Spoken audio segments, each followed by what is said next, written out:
Give me some room, Trish, because we're about to get pretty involved with some serious table tennis action right here and now on Explore Tulsa. Why did I ever think you could do this without going overboard? So I have passion, Trish, like the Victorians at the end of the 19th century. Took their dining room tables and turned them into miniature tennis lawns to invent the game. Table tennis has come a long way since then, Stevie. And in Tulsa, the guys in the know when it comes to today's game all play with the Tulsa Table Tennis Club.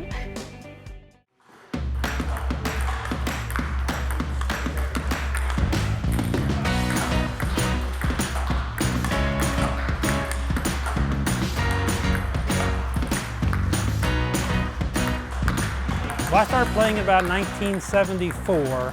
That's right after the ping pong diplomacy where the United States went to China for the first time.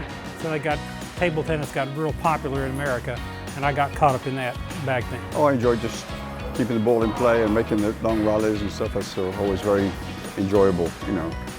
And watching the trajectory of the ball, it's always different and it's very fascinating. I took up the game late. I was already in my well into my 20s by that time. So I just try to be the best I can be. You know, go out and play my matches. If I win, that's great. If I lose, it's not a problem.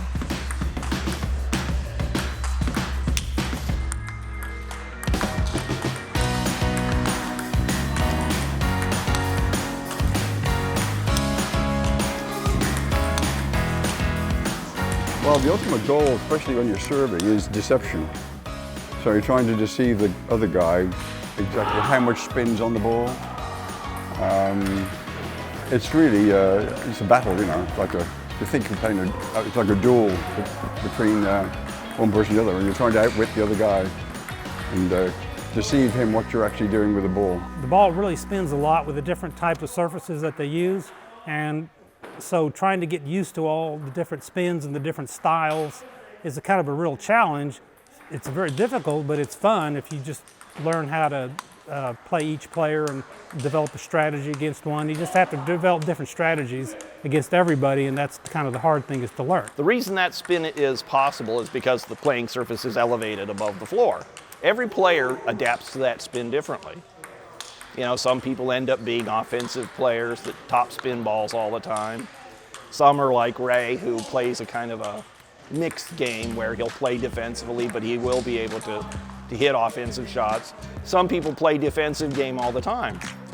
And learning to adapt to that is the intellectual part of the game. If you're playing at your best, you're playing without even thinking what you're doing. You basically switch over from your conscious mind to your subconscious. Like everything else, if you learn everything through the subconscious can take over because your conscious mind gets in the way and is slower. The subconscious is much faster.